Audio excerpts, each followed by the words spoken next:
Welcome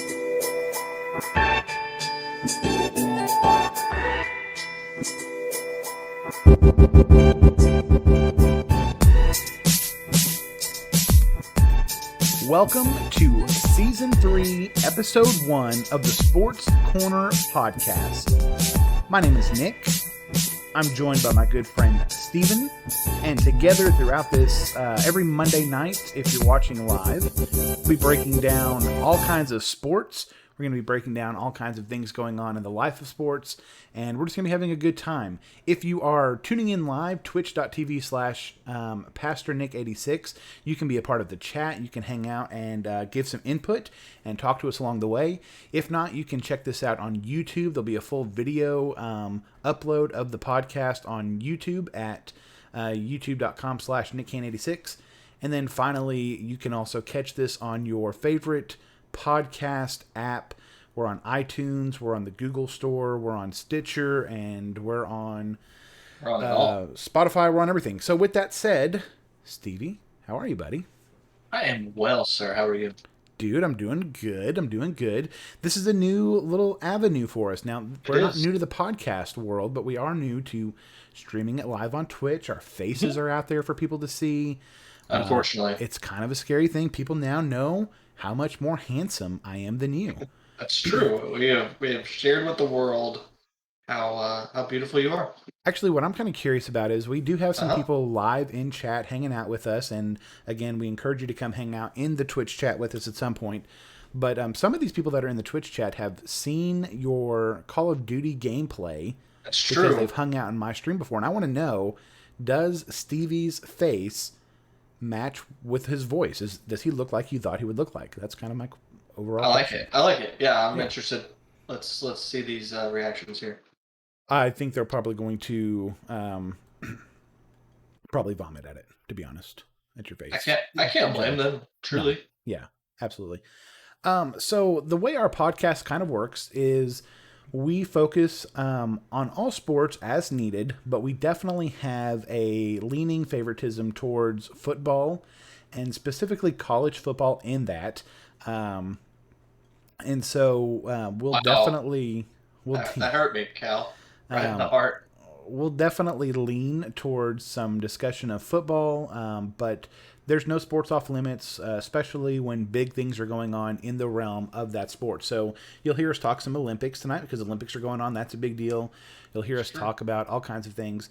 And then once really the football, NBA draft, once the football season gets rolling in earnest, then we'll really spend a lot of time each week breaking down some of the matchups that have happened, some of the games that have happened, and then looking forward to upcoming competitions and different things like that. So that's what's going on. We have some different segments that we're going to kind of highlight for you. And then tonight we're also going to spend a little bit more time talking about some big moves in college football, especially in regards to the makeup of the Southeastern Conference, them adding some teams and things of that nature. So that's kind of it. But as we get into that, I realize that we might be picking up some new audience members. And so we want to just take a few minutes and introduce ourselves, tell you why we do this podcast. So Steve, why don't you go first? All right. I have been a sports junkie for 20 plus years at this point. So I grew up from Knoxville, Tennessee, for those who don't know. Big Vol fan.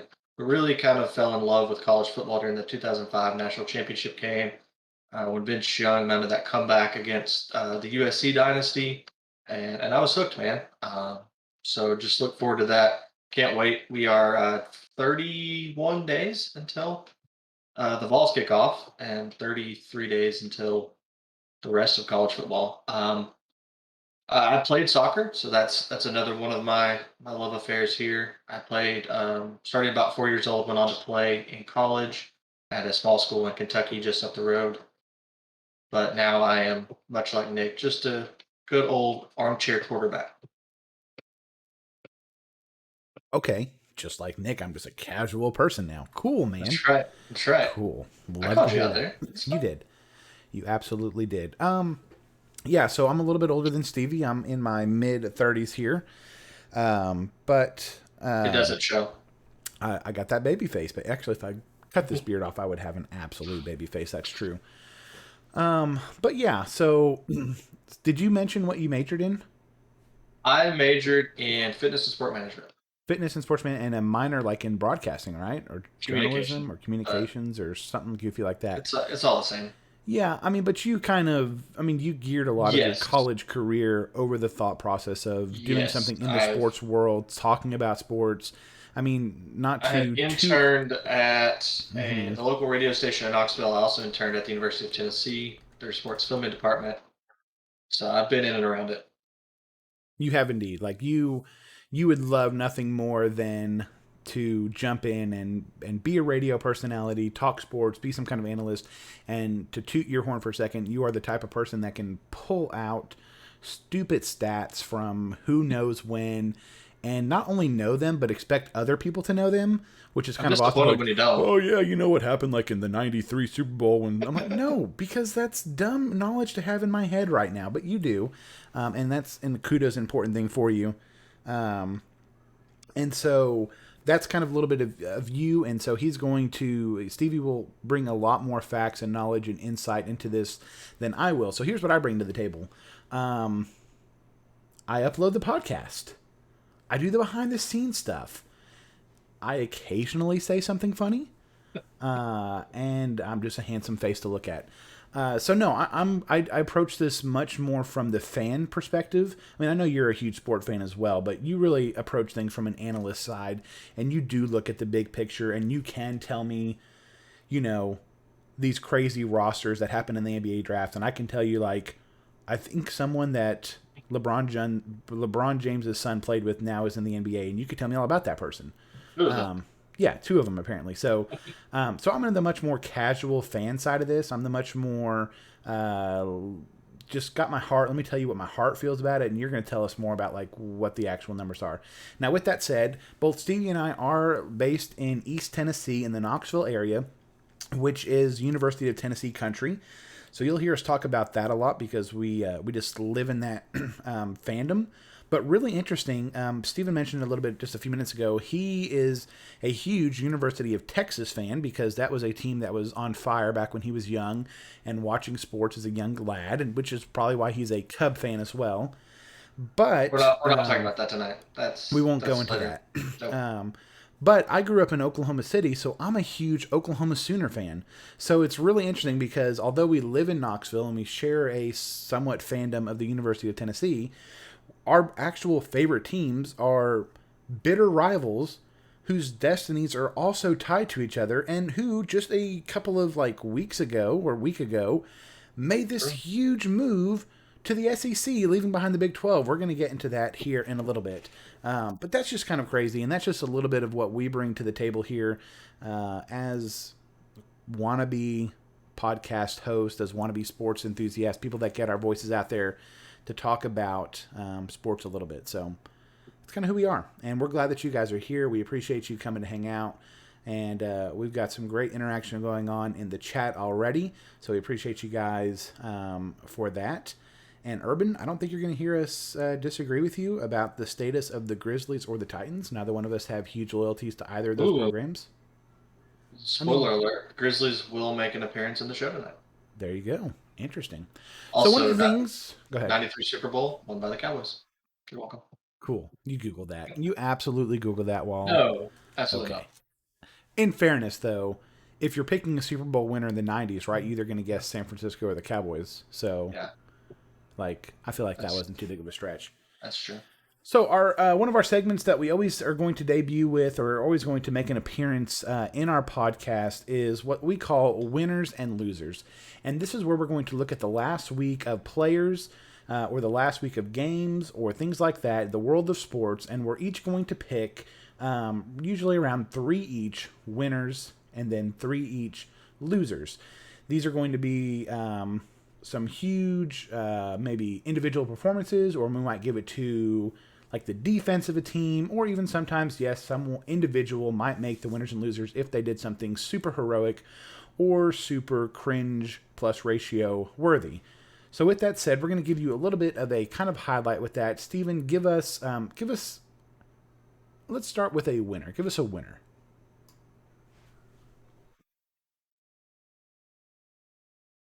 You're muted. This is awkward. I'm This is actually going to start with a loser no. I just because, told you to start with a winner. No, I'm just kidding. Go well, ahead. Start with the I loser. only I have one know winner. So. you're building off something here. I got you. That's right. That's right. So our first loser going to the Olympic world, the U.S. women's national soccer team. They have had a tough go of things. They lost to Sweden in their Olympic opener 3-0. That snapped a 44 game unbeaten streak heading into the Olympics. They have not turned it around since. They did beat a rather poor New Zealand team 6-1. Then they squeaked by on penalties against the Netherlands. But they lost to Canada in the semifinals. First time in over 20 years they've lost to Canada, and they have only lost to them 4 times ever. So now they have to try to beat Australia for a chance to win bronze, a team that they drew with last week sometime. And we have a large, actually, Australian audience in our I Twitch know. chat, so we'll be excited for that one to Watch see who party. can. We'll have to get together for a watch party, or at the very least, a lot of post-handed bragging for whichever country Sure. managed to pull down the bronze medal. Yeah, it's interesting because you usually count on the women's soccer team to be the soccer team to give you a little bit of hope as a national team. They've kind of had dominant performances in the past, and it's interesting to see them struggle the way they're struggling right now. And we'll have to see Yeah, if they can that's get. tough. How long is it? Did you say this already? How long has it been since they've medaled in the Olympics? Since they haven't medaled, Yeah, 2016. So not been that long. not too long then. Um, but they've been very dominant since 2016. So Okay, interesting. yes, Kyle, you are correct. I am the biggest loser of the week. I'm a Cubs fan. I'm a Thunder fan. Not a good week, but we're moving on from that. Moving on. Do you have a winner or a loser? No, I'm just gonna let you kind of feature this segment here. Go ahead, take us Okay, off. all right. So flipping gears, kind of, but not really. Our first winner, the U.S. men's national team. They just won the Gold Cup last night with a roster that, at best, is a C team, probably more of a D team. Okay, so What? here's my question for you as we get into this. Uh huh. So, I'm a very casual fan of soccer in general, Okay. and I've not followed this Olympic squad or the national team really at all. Okay. So, even in this Olympic run, like I didn't know they were playing for the gold last night. I was oblivious to it.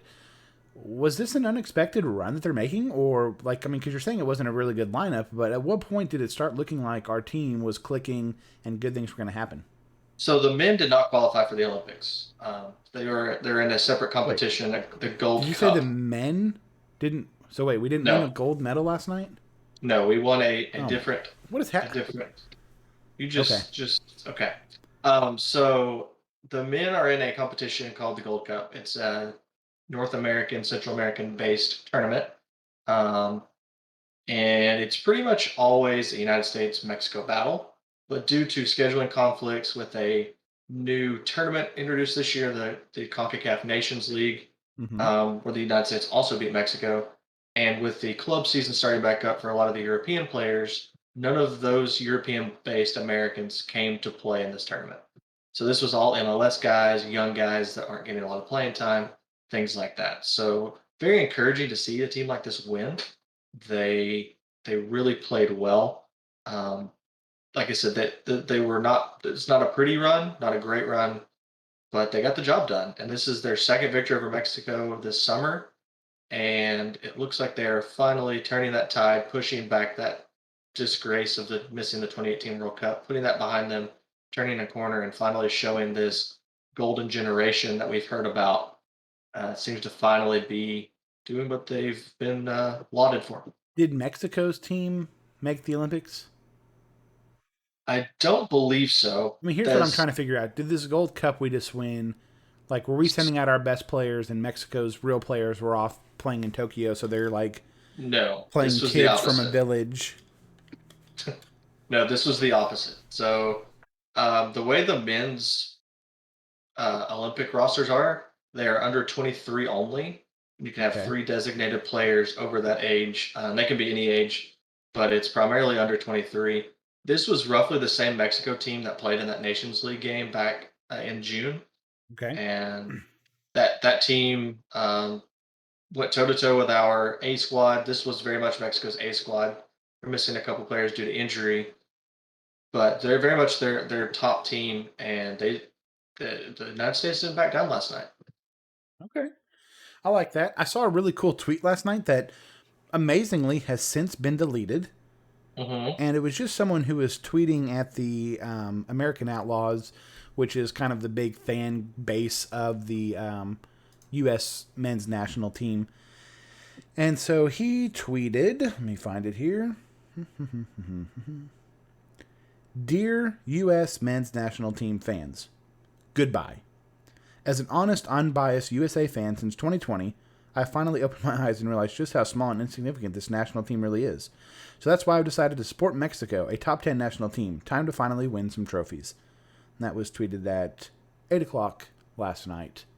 I'm guessing as that game probably was about to start or getting ready to start. Promptly deleted after that game concluded.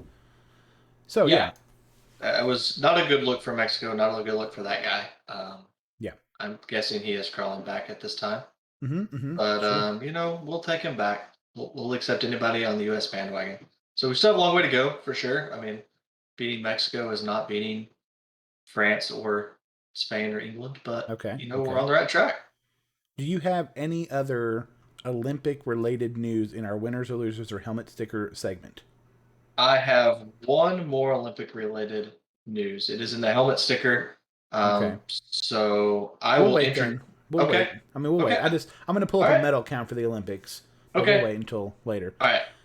All right. So winners, losers. You got one more loser, I think. I do. The Memphis Grizzlies. So sorry to our buddy Urban over here. I So think they he traded says. their. I think he dislikes those teams.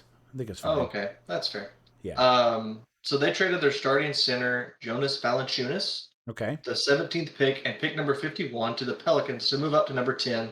And they took on some bad contracts to do so. Steven Adams, a Thunder favorite, and Eric Bledsoe.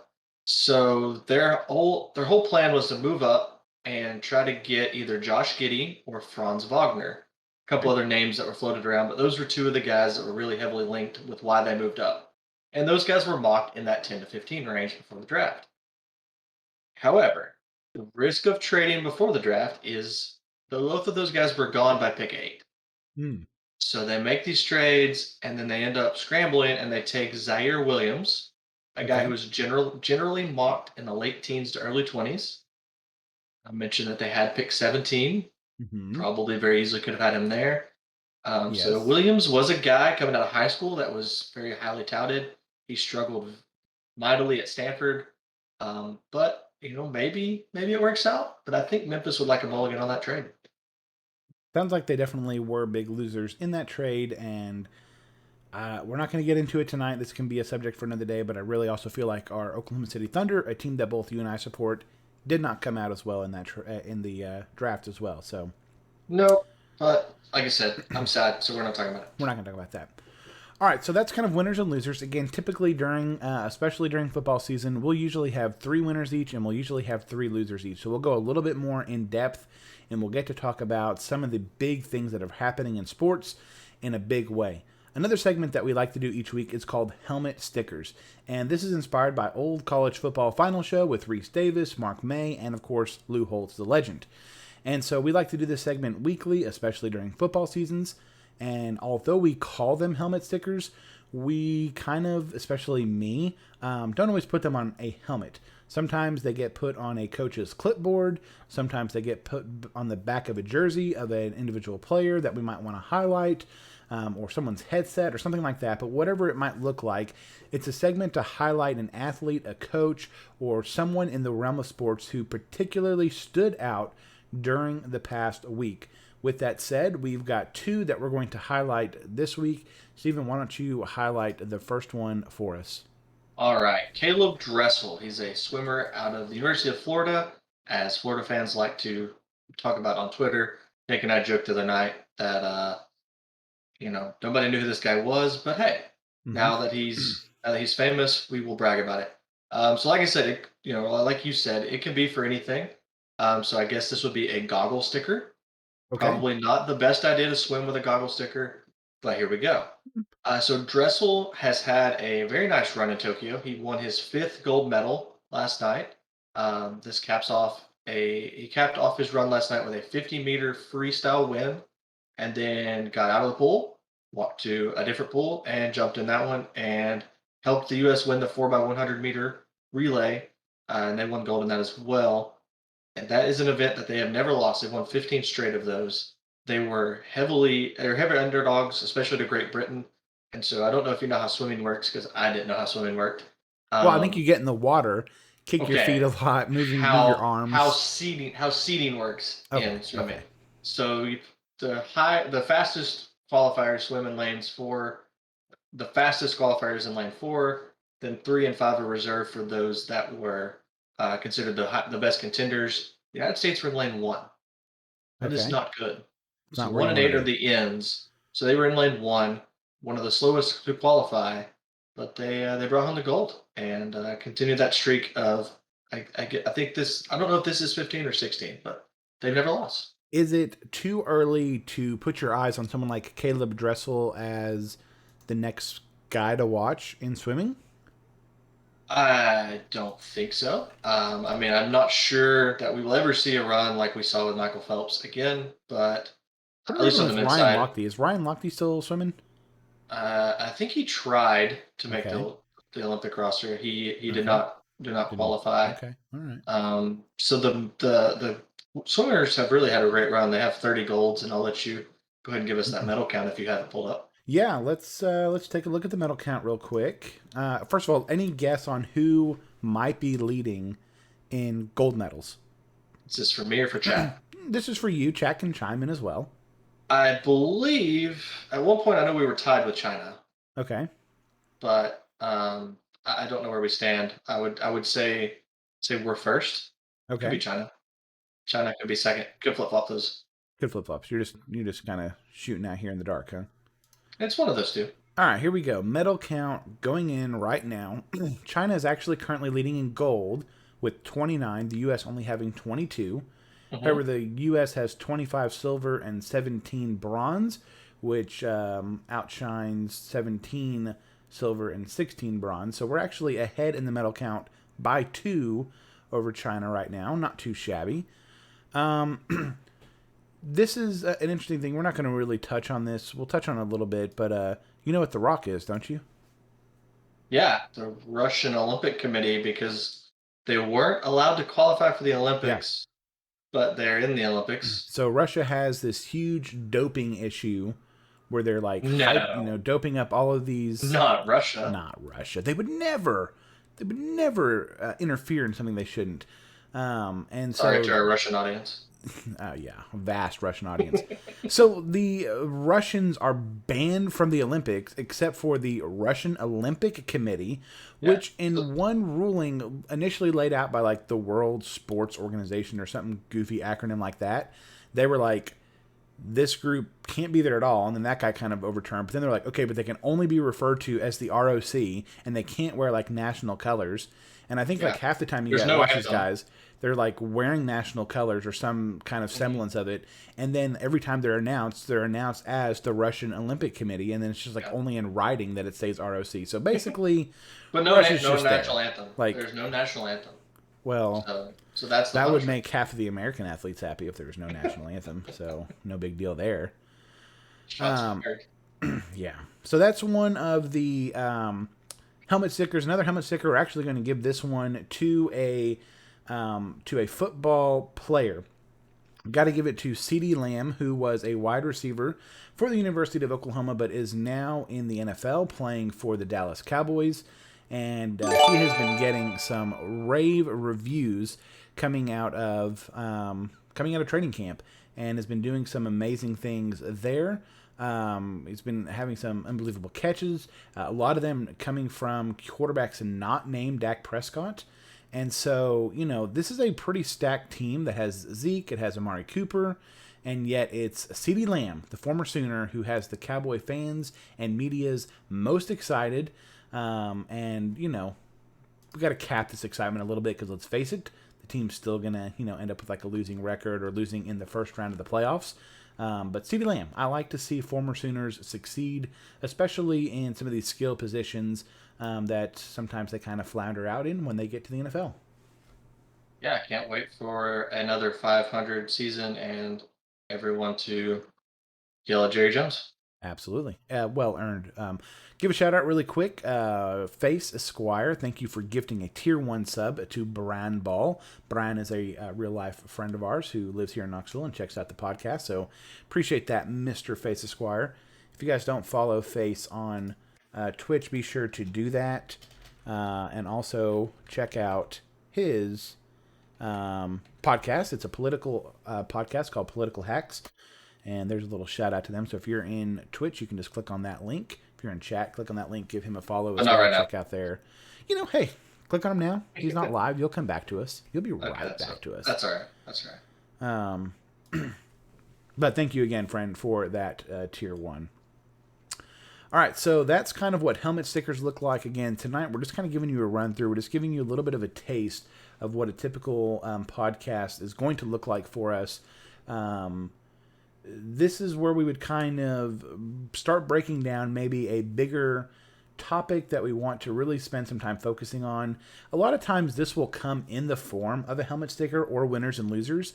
So, for example, we might say something like one of the big winners or perhaps one of the big losers of the week is OU in Texas or the Southeastern Conference and bring it in. So, Stephen, let's take a little bit of time and talk about this big conference expansion that we're seeing with Texas and Oklahoma leaving the Big 12, coming to the SEC, joining this, and going to be really changing the landscape in a big way of college football. So, briefly, don't have to go into a huge overload, but briefly, go through a little bit of the timetable or maybe what you've heard or read or you've seen going on that brought this about. How did it first break? Where are we standing now? Et cetera, et cetera. Give us a little bit of a breakdown on that. All right. Well, this apparently has been going on for about 6 months. OU Texas kept it quiet. The SEC kept it quiet. Texas A&M did not keep it quiet once they found out. They were not happy. They threw a temper tantrum, they petitioned to state officials, to the conferences, to everybody that would listen, and those who wouldn't listen, they still petitioned, and it failed. It failed epically. And in typical A&M fashion, when it came time to vote, they voted for it. And I'm sure that this is now all their idea. I'm sure they are gung ho for this, Yeah, of course. and they are ready to renew the Texas A&M rivalry that they have been trying to play for years, but Texas was too scared to play them. That's why they joined their conference. So yeah, so it's been going on for a while.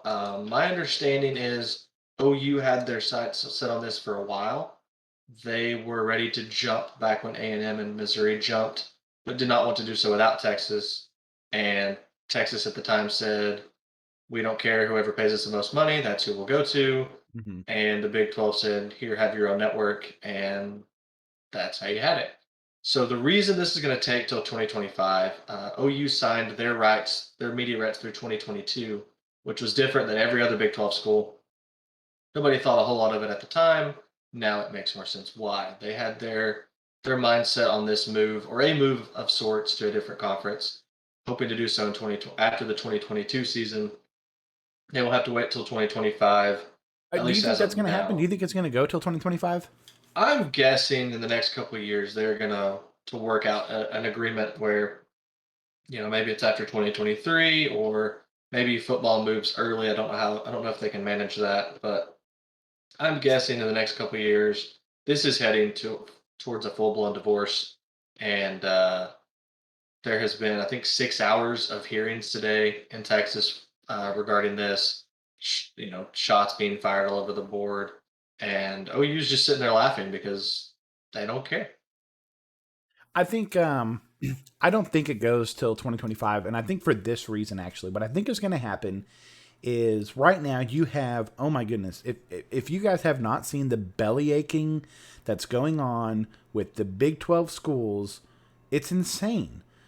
Every one of these chancellors or ADs or whoever vice chancellors are like, we're just releasing these like 12 tweet long threads where they're going off and they're whining about the integrity and in these difficult times, we will show the cowboy way and have integrity and do this the right way. But here's what's going to happen.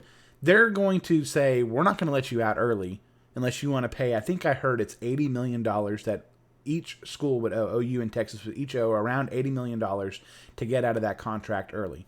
Certainly money that both. Each school or total? No, I think it's total $80 million Okay. that they have to pay to the conference. But each OU would have to pay 80, Texas would have to pay 80. Chop change. Well, I agree. I think if they wanted to get out of it, they could. I don't think it's quite as chump change as buying out a $8 million coach's contract. I mean, it's still big money, but they could probably do it if they wanted to. But here's what I think is going to happen: is in about 8 months, the Pac-12 is going to come and say, "Hey, Oklahoma State and whatever other school, Iowa State, come join us. We're going to make this jump." Or the Big Ten's going to reach out to a school or two or whatever, and they're going to say, or even some other conference that's still going to exist in a couple years, right? Even if it's not one of these Power Fives, although I think a Power Five conference might come and play at some point. And whenever it becomes a good incentive for one or two other Big 12 schools to jump ship early, they're going to magically say, oh, you know what? I guess we can let them out of this $80 million thing because they can't afford it. They can't hold on to it. But yeah, what has me most intrigued about this whole thing is the righteous indignation that all of these other schools in the Big 12 seemingly have, and then yet talk out of both sides of their mouth. Because I've seen tweets from like the chancellor and these people from Oklahoma State especially who will sit there and say, I can't believe Oklahoma University, OU, will stab our state in the back like this by going to a conference without us. How could they do this? This is so terrible of them to hurt our state like this. But then like 3 tweets later, they're like, but just as a reminder, Oklahoma State leads OU in Bedlam wins across all sports, and we're a fantastic athletic program. Hey, then what do you need us for? Get off OU's back. If you're a better athletic program than us, then why do you need us? Go do your own thing. Stop belly aching about it. Stop being a crybaby in the corner, thinking that OU has to bring OSU along, or thinking that Texas has to bring Tech or Baylor along with them. Like, these universities are somehow beholden to other state-run universities in their state. You know what I don't hear Oklahoma State doing? I don't hear Oklahoma State saying, not going to go to a new conference, not going to keep playing in the Big 12 until Tulsa's in here, because it's what's best for the state of Oklahoma. Nope, don't hear OSU doing that. Don't hear Tech saying Sam Houston State's got to get in the league because they're our little brother and we got to watch out for them. So it's just a bunch of pandering. It's just a bunch of belly aching. And It's all money driven, right? I mean, of course it is. The reason they're up in arms is because who's tuning in week out to watch Baylor play Texas Tech, Kansas State, and Oklahoma State? I mean, yeah, those teams are fun if there's a reason to watch them on the grand scale. Nobody cares about that conference without the 2 big dogs, and that's just it's the fact of the matter. It's the same with the Pac-12, right? If you lose Oregon and you lose USC, no one is really paying attention. No one pays attention to that conference, anyways. Sure. But especially not if you lose those 2 teams. So my question for you is: do you like the move for OU? Are you worried that this hurts them in any way? Do you think it helps? Do you think it hurts? What are your thoughts just from the OU standpoint? Yeah, so from an OU fan perspective, here's kind of my thoughts on it. You have to, in a sense, separate this from the long-term impact that it'll have on the program financially and then also the product on the field. And overall, I think this is a good move. I think this is a successful move. I think it's going to make more revenue for the University of Oklahoma, which will only help it in recruiting, which will only help it in its facilities, will only help the university overall in many, many ways. I also think that it can help with the product that you put on the field in a sense, in that it might help in your recruiting edge to say, hey, we're now playing in the SEC. This is the elite athletic conference. Come give us a try. So I think in a sense it can also help with the product that you put on the field. Now, short term, does it potentially hurt your football product? Maybe. And I put maybe for a reason. First of all, yeah, certainly there's no doubt that Oklahoma's, especially their defense, has been a weak struggle point for years. And for them to come into a conference where they're going to be playing teams like Alabama and LSU and Georgia, etc., as opposed to having one team like Texas that's really good, and then maybe one or two other teams that are on a high rise for a year or two, Iowa State, OSU, whoever it might be. But then you have Baylor, and you have Tech, and you have West Virginia. The cupcakes and the powerhouses are going to exist in a certain extent in every conference, but there's no denying that the quality of the powerhouses and the bottom feeders in the SEC are better than the quality of the powerhouses and bottom feeders in the Big 12. So certainly OU is going to have more heavier competition. They're not a shoe in for the a conference championship, which, I mean, I know it's hard to say that they're a shoe in the Big 12, but what are they on a three-peat right now? And so so in that sense, it's going to be more difficult. You're not guaranteed to win your conference championship or to have a extreme likelihood or basically win one or two games and you're there kind of thing. So that's going to be a more difficult thing for them. But at the same time, I what would argue it's happened? a good thing. Well, I think it can be Most of your losses over the last several years have come to the cupcakes or the the worst unexpected worst one. team in the Yeah, conference, or no doubt. no And issues with the big dogs. um, what happened when Missouri joined the SEC? I think they only won the East the first 2 3 years they were there. Yeah, but they had no. I mean, they weren't winning the. It's not like they were a powerhouse in That's the what I'm Big saying. 12. That's what I'm saying, man. So I think there can be a rise to the challenge, and a little bit of them being unknown a little bit can help. So overall, I think it's a win. I mean, it's a win-win. Yeah. It's the conference you want to be in. It's obviously, if nothing else, the SEC is saying we want to make moves for the future. We want to be a better conference.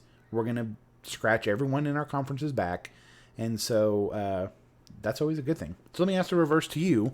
How do you feel about it for Texas? From the Texas standpoint, I think this is a no-brainer. I mean, you take away your biggest recruiting rivals' biggest advantage. A&M's only real recruiting advantage over the last few years has been stay in your home state, come play in the SEC. And it's worked. A lot of kids like that idea. They don't have to go to Alabama. They don't have to go to LSU to play in the SEC. They can stay in their state. They can play for a state university and also be in the preeminent college football power. And I think that is a draw for a lot of kids. However, Texas joins the conference, which is, I think, the main reason A&M fought back. I don't think it was so much a we're scared to play you thing. I think it was a we lose our recruiting advantage if you join.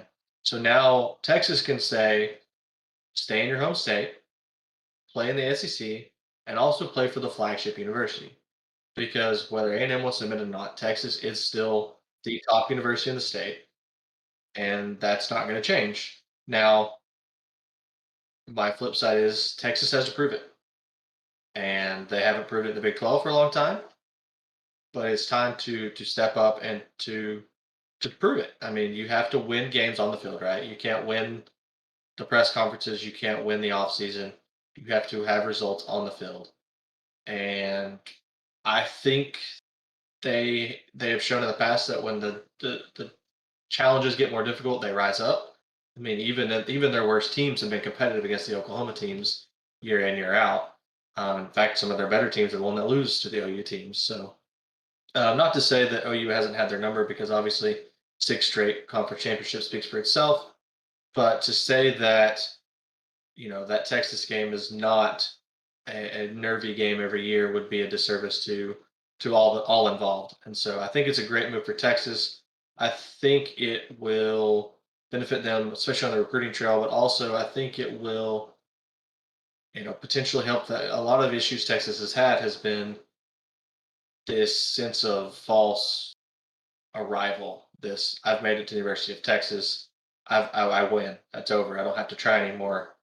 And that might have been the case, you know, 20, 30, 40 years ago. But when you're getting your butt kicked every week on the field, you haven't done anything. And so I think it's time for them to to put their best foot forward, and if that means switching conferences, then so be it. Really interested to see is how the revenue for Texas flows, because I actually think Texas is going to be the only school in here that takes a bit of a financial hit, because once Yeah. that Longhorn Network contract's up, it's not getting renewed. Longhorn Network's going away. Um, and so I'll be interested to see. I do think it's the best move for Texas overall for all those reasons that you just named. And because, and this is true for OU as well, I'm of the opinion that better competition creates a better team. Mhm. And especially with blue blood programs like OU in Texas. And as much as I've loved seeing Texas struggle over the last couple of years, there's just no denying that at some point they're going to find that right coach. It's going to click. The university is going to turn itself around. They're going to be reminded of the ability that they have to be a powerhouse program, and they'll get it going. And maybe that's when they go into a matchup and struggle against Alabama. Maybe get beat up by Alabama one year. Same thing might happen to OU, and they say, okay, we got punched in the mouth this year. It doesn't happen again, kind of thing. So yeah, I'll definitely be excited to see what happens as they move in there. All right, we have a question from the chat that we need to talk about, because we're talking about the SEC. We're talking about expansion. We've heard today, I think it was, maybe it was late Yeah. yesterday, Since that today. Clemson and FSU, Florida State, have submitted a desire to jump in there. Before you answer and talk about that, I want to give a shout out. Thank you to Shacklehart for the follow in the Twitch chat. Again, if you are hearing this podcast or you're watching it on the YouTube channel, know that we do record live. We record live each week on Twitch, twitch.tv/PastorNick86. You can come be a part of the dialogue. Shigo Hart also with the Tier 1 subscription. Thank you so much. Welcome to the congregation and to the Sports Corner. All right, tell me about FSU and Clemson and their desire to join the SEC, and do you think the SEC will do it? I have heard that it was all a rumor. That It is was all a a rumor, is hoax. that what you said? Yeah, I've Okay. heard that the guy that tweeted that is an actual reporter, but I've heard that he somebody got him with a fake. I don't know if that was on Twitter, if that was somewhere else, but that he bit on a false rumor. But at the same time, and we'll get into this here in just a second, I don't know that that's completely false. Mm-hmm. I think that there's a chance that we're moving toward a new era. I think that's obvious. I mean, Texas, Oklahoma leaving is a signal that things are going to change. Anytime two powers like that move, it's going to change the landscape. So start with what does it mean for the Big 12, and then we'll transition to the college football and NCAA as a whole after that. So how do you think this affects the Big 12? I mean, I think the Big 12's dead. Um, Okay. Do you with think they that, add teams, if they or do you do, think their teams okay, so disperse? here's the thing. The only way that this works out for the Big 12 is if they somehow woo a team away from another, or multiple teams away from another Power Five conference. That's I the would only way that love if A&M decided to go back. it That would would be make hysterical. me They go so like pull A&M and they pull Nebraska and they pull like Arkansas, right? And maybe, a Houston or some other, doesn't have to be all Power 5, but you got to pull in at least like two of those three Power 5s. And don't get me wrong, there is some incentive for that. I mean, if you go and you look at Arkansas and you say, "Hey, buddy, you're irrelevant." But you come here and you beat Oklahoma State and Baylor this year, and you're in the college football playoffs. That's kind of a incentivizing offer, and so that's the only way. Like if they go out and they add Houston and they add to me South Dakota it's State University, like no, they're yeah, the to me conference might exist in Houston. name only, but why would you? I mean, at some point they're going to get kicked out of the Power Five status, right? Yeah, to me it's Houston. It's Memphis or UCF. Those guys. To But me, what would make more who sense would wants to be I mean, we just talked about that earlier. Like yeah. I if agree. it's game day, it's a Saturday, and I have to choose between watching even a team like, let's say, I mean, take like a mid-tier current SEC team, like Kentucky and LSU, or even Kentucky and something like that. These two teams, and then my other matchup on Fox is Memphis versus Houston. Right? Yeah. Who am I tuning into? Who am I watching there?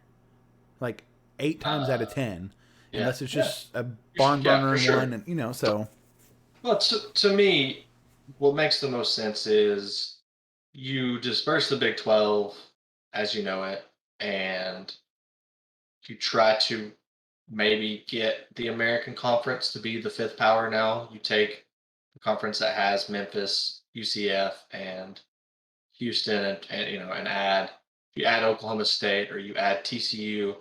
I think TCU is much more competitive there. I think they're actually in the running to win it year in, year out. I think it makes sense for Baylor. Not to say these teams haven't been successful in the Big 12, but year in, year out, these are your top dogs now. And to me, it makes sense. And I've seen something floated around of an all Texas league. Now, I mean, as you know, living in Texas, they're very proud of themselves out there. So I the think you idea of them just. having an all I Texas league would be fun for them.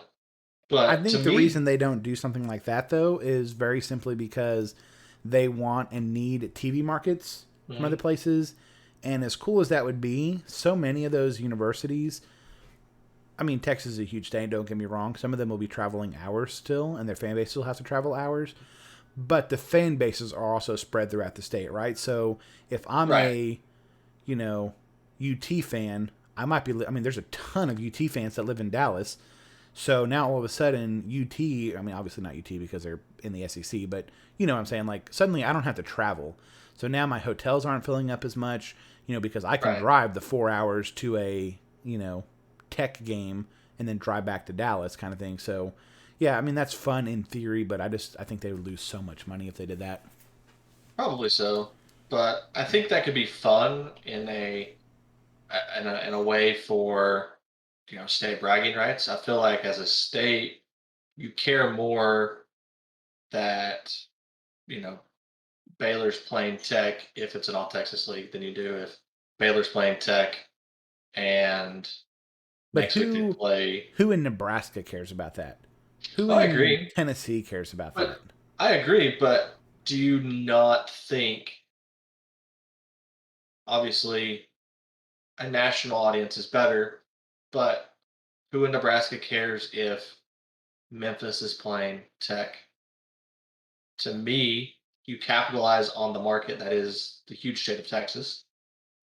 Maybe. And yeah, maybe you add a few watchers in Tennessee if Memphis is involved. But I mean, in the grand scheme of things, it makes sense if you can get into Florida, maybe, but I don't think that many people are watching UCF either.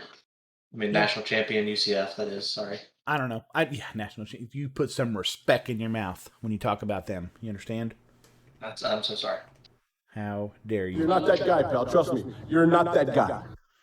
I'm ashamed. Um. So yeah, I don't think the Big 12 survives this. I don't know what I don't happens either. there, unless they make some big moves. But here's the thing: I know this move was a surprise, even seemingly to the Big 12, and that's what probably tells me that they're not going to make the big moves to stay alive. Because if you couldn't see the Well, writing on the wall that OU that's and why this Texas were on their happened. way out, then yeah, because they were unwilling to make big moves. But I'm Yeah. saying, like, if you're still on, like if you didn't see the writing on the wall, then it tells me you're so far gone that you're probably not going to be making the moves that you need to make right now.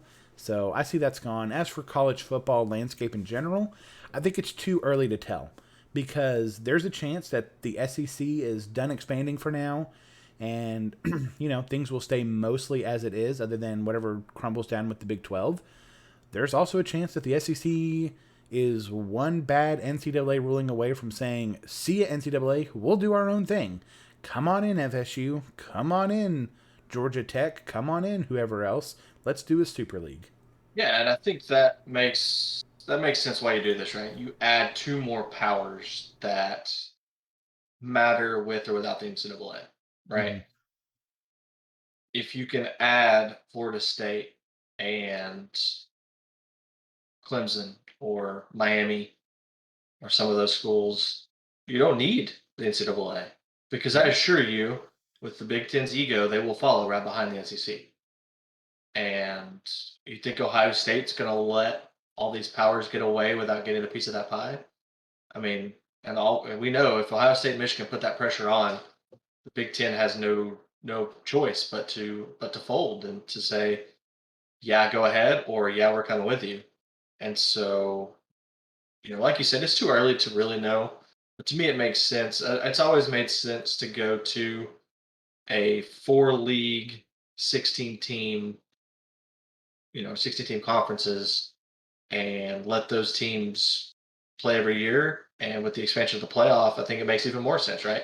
You We're get almost talking about an four, NFL model at that point. right? But you get a four. You already have the automatic bids for four conferences, right? Or the five conferences. Now you just take it to four, but you still allow the years that there's a UCF, the years that Memphis is good, or TCU and Baylor. I mean, Iowa State the last few years. You allow those teams a chance. You give them a seat at the table, but it's different, right? It's not the same seat as they had before, but it's almost an easier way for Iowa State to get there, or an easier way for TCU to get there instead of having to try to beat Oklahoma at least once, probably twice, having to beat Texas once or twice. Okay. You know, so Makes I sense. think it does change, but I think it's too early to know exactly how much it changes. Okay. I agree. I think it's too early. I think there are going to be some changes. I think probably not a year from now, maybe not even 2 years from now, but I think 3 years from now, we'll look back and say, yep, that was the catalyst that made a lot of things change, and we're about to see those things all kind of crumbling together. Okay, so that's kind of our main segments of our show. We have our winners and losers. We have our helmet stickers. Once the season's going in, we will usually cover big winners and or not winners and losers, but we'll cover like big upsets from the previous week of college football, and then we'll also usually do like a pick'em of maybe our top 3 to 5 games. But then we always like to end the show on a bit of a more enjoyable. Not that we haven't had fun the whole time, but we like to kind of just do something a little bit random. A lot of times we'll also have kind of an outside the stadium segment where we might take a bigger look at issues in sports that don't necessarily impact athleticism. So we might talk about, some of the toll that the Olympics is having. There's been a lot of stuff with, of course, our gymnast and who is competing and who isn't, and looking at like how does that impact. Looking at the bigger story there. We might look at some of just some things that are dealing with athletes, dealing with athleticism, but not necessarily a scoreboard or things like that. But we like to end on what we call our Mount Rushmore segment. This is where we list our top. What do we list? Our top 5, even though there's not 5 people on Mount Rushmore, or we just do 4. Or an honorable 4 and an honorable honorable mention. mention. So we Ooh, like to sorry, what give was it? our top 4 plus an honorable mention of some kind of random topic. Sitcom shows, candy bars, movies, Thanksgiving meal spread, whatever that might be. And so tonight I think we're doing our Mount Rushmore of candy bars. Is that right, Stevie? That is correct. All right, so let me intro. Let's just get a little into it here for our Mount Rushmore. All right, you go first. Yes, ladies and gentlemen, it is our Mount Rushmore segment where we will be breaking down our top 5 candy bars. That's our top 4, plus a little bit of an honorable mention. I hope you're ready. I hope you'll agree. If not, tell us where we got it right. Tell us where we got it wrong. Okay. So, my top 5 candy bars are going in this way. In the number 5 spot, I'm going with the Heath bar. Honestly, this could be a little bit higher in the rankings for me because I love a solid Heath bar. It is, in my opinion, the gentleman's candy. Doesn't really get stuck in your teeth. It's classy Cocaine taste. of candy, huh? What? Is cocaine the gentleman's drug or something? That's what they say. Okay, well, I'm not a cocaine user, and we just got kicked off our radio broadcast, so thanks for that. But I love a Heath bar. I like it in its bar form. I like it when they chop it up and put it in ice cream. I just am a great enjoyer of the Heath bar. Coming in at number 3, the Butterfinger. I love a good Butterfinger. It's crispy, it's crunchy, it's extra peanut buttery, or whatever the hashtag or phrase is for that. Way out on my finger. Now, here's the thing. I will admit, I don't like how a Butterfinger gets stuck in your teeth. That is slightly annoying about the Butterfinger. But That is just not good. it's good. It's a classic. Oh. Did you ever have Butterfinger BBs that Bart Simpson was all about? I don't think so. Okay. All right. You don't even. Do you know what I'm even talking about? Bart Simpson. I know what Bart Oh, I Simpson know is. you know who. I would hope. All right, hold on. We're pulling up a picture of these bad boys. All right, let's see these. Butterfinger BBs. They were like little. I Okay. don't know. Like this was the Like, package. like Reese's Pieces, but No, no, no, no, no, not Reese's Pieces. See, they were like almost like a they malt have ball. they have faces on them for real. No, not when you look. This is what they look like. Okay. So they were, I don't know, but there was like, I don't know, they were the best. And they don't make them anymore, so we're not even gonna get into that. I'm a little hurt about that. But I love a Butterfinger. I think anything with peanut butter is gonna be pretty high on my list anyway. Okay. So that's it. Which leads me into number 2, Reese's Cups. Now I think we've had Is this it a discussion. candy bar? It's a candy bar, of course it is. Is it Yes, of not a course. bar? Okay. Of course it's a candy bar. What else would it be? What category are you going to put it in? Just candy. That's dumb. It's chocolate, just like any other candy bar is. Okay? Of course Reese's is a candy bar. It makes the list. It's number 2, and it's barely beaten out by the number 1, which is, of course, the Snickers. Yeah, beat it. You can't beat it, and here's why. It tastes good. I'm going to tell you this. Some of the best advertising ever done was the whole hungry, why wait, grab a Snickers, it changes your personality thing. Because there's honestly been times where I'm like, oh, I'm hungry, I don't have a time for a meal. Let me grab a Snickers bar. Because that'll fill me up like it's some kind of protein bar. When it's not. It's pure sugar and candy, but by golly, it's delicious. good. Can I just say, I'm not lumping this in as anything else, but the peanut butter Snicker bars, amazing. Okay. They're I amazing. have not tried that. You know why they're amazing? Is that peanut butter? Because it has peanut butter in it. Yeah. I will say, as good as Snickers are, Mm-hmm. a frozen Snicker, even better.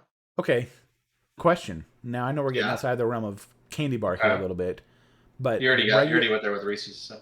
Okay. Regular Snickers in the freezer, or straight up Snickers ice cream bar? Frozen Snickers. Nah. I'm not a huge ice cream guy. Mm-mm. Not a huge ice cream guy, I'll be honest. Wrong. I like ice cream. Wrong. If I had that on my sound clip, I would say it. Here. All right. That's it. That's for your bad take. Oh, well. I have a lot of those, so I'll give you mine now. I will mention the Hershey's bar. Okay.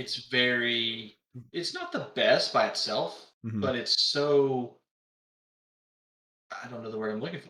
It's so diverse. You can use it for so many different things, right? You can. I mean, s'mores s'more. or you know, Or if you s'mores. go or just melt Just it down. It's s'mores. chocolate syrup, right? No. Made by the same company, but it's not. Hershey's syrup is not just a melted Hershey's bar. It's pretty much is. Okay. It's basically the same thing. Oh my God. Number 4, a Kit Kat.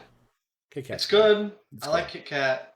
You know, it's not always the best, but it's always there, right? It's consistent. Number 3, a Twix. A Twix. Overrated. Right, Twix only though. Okay, there's no difference. Stop it. There is a difference. They taste. No, they don't. You can't prove it. I've seen the commercials. I know they're. Number 2, as much grief as I gave you, it is a Reese. Yeah. It can't be a Reese. I'm not sure where else you put it, so it has to be a candy bar. But Reese's are great. And then number 1, it's not even close. It's a Snickers. Can't beat it.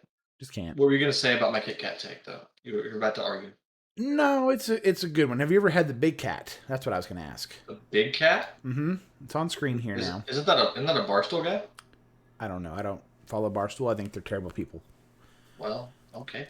So the Big Cat is like I don't know. Think of like I don't know how to do this, but it's huge. I don't know. Take like 4 Kit Kats and just like put it into like a square. Okay. And that's what a Big Cat is. All right. So instead of just eating like 4 of the thin ones like this, where you peel off one at a time and eat it, it's like, just like 6 on top of each other or something goofy like that. And they used to sell it in a vending machine when I worked at Circuit City, and that thing was so satisfyingly good. I mean, I absolutely adored that thing. Now, your list changed from last time. You had a different... Well, it's my honorable mention. It's not a mainstream candy bar. You can't just usually buy it, especially in normal size candy. You have to buy it kind of in the huge brick. So it just makes my honorable mention, and that is the Hershey's Symphony Bar. It is by far the best candy, and let me tell you why.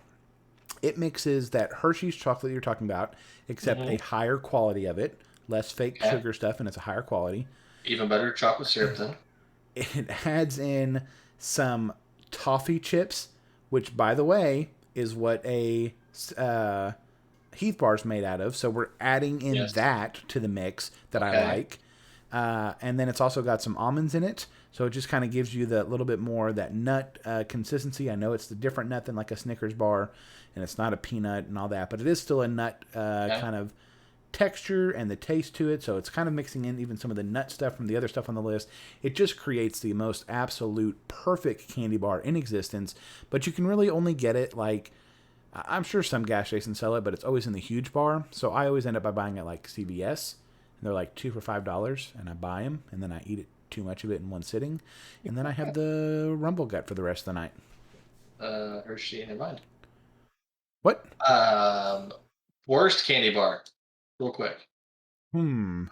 Worst candy bar. Anything with mint.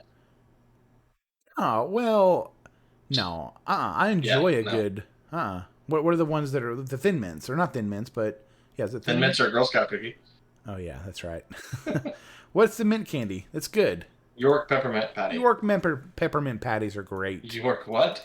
No, it's out on anything peppermint. You know my philosophy. Peppermint's for toothpaste. You know my philosophy on mint flavored anything, whether it's chocolate or whether it's ice cream, right? It's because you hate it. It's healthy. No, I know it's not healthy. You don't have to brush your teeth. I don't have to brush my teeth after I eat it because I'm already minty fresh, baby. That's, 2 birds, 1 stone. Any dentist out there, have a guy coming your way. You know what? I'm willing to say is probably my least favorite one. That's not true. I'll eat them all the time. But of the things we mentioned, Twix. Twix is pretty low. Milky Way is the worst. Milky Way is pretty terrible. Yeah. 3 Musketeers, not great. I would probably take a Milky Way over a 3 Musketeers. I would agree with that. Because a Milky Way is just like a kind of a poor man's Snickers. Yeah, it has some redeeming qualities. Like, I can close my eyes and just pretend like it's a really bad Snickers. Whereas if I eat a Milky Way, I'm just like, dang, I was really digging deep into the Halloween candy right now, wasn't I? I'm not sure I've ever finished a full 3 Musketeer. I don't know that I've ever bought a full-size 3 Musketeer. Like, I only ever eat it when it's like the leftover Halloween stuff. Yeah, it's true. It is one of the last ones. That and Dubs. Mm-hmm. Whoppers. All right, Stevie. Do you have anything else that you need to tell this stream before we sign off for the night? I appreciate you guys hanging out. It was a lot of fun. We'll do this more. We'll get more chat. We'll get more involvement. We want to hear your candy bars. We do. So here's how you can reach out to us in many different ways. First of all, we are on Twitter at SportsCorner865. Give us a follow. You can send us messages there. However, you can put that in our graphic, by the way. Yeah, it's on the starting soon page. But you can also follow Stevie and I on Twitter and get us your responses in a little bit quicker way because I'm going to be honest, Stevie never checks the sports channel Twitter ever. So he is at Stephen McCoy23. Hey, get doxxed. Good job having your entire name as your Twitter handle. And then nobody wants to be me bad enough for it to matter. I'm at Pastor Nick86 on Twitter. You can tweet us all of this information. Tell us what you liked about this show, what you disliked about it. You can be like, hey, you guys are an idiot for thinking that this is a good move for the SEC. Let me tell you why it's a bad move. I think you could have stopped at idiot. Yeah, that's fair.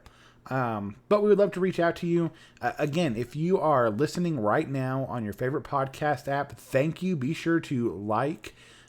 Be sure to give us a 5-star rating. I'm going to do something that I've seen some other podcasts do and several people that recommend podcasts and all that, or when you're trying to build your audience, they recommend that you do this, and we'll do it too.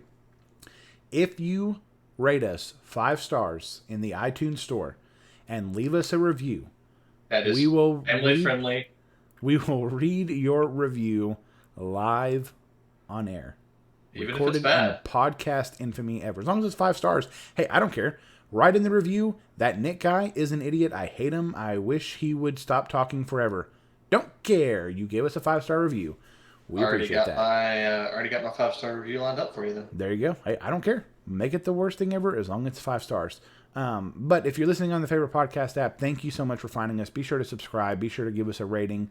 If you're watching this broadcast on YouTube, thank you so much. We would love for you to follow the channel and leave us a comment. And then, of course, we invite you all at some point to stop by Twitch live each Monday night, 9 o'clock Eastern Time, to hang out with us live in chat.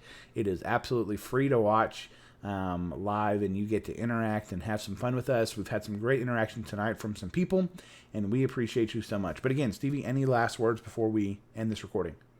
Nah, if y'all hang out and give us good content, then we might bring you online. There you go. Always looking for some guests, always looking for new ways to do things.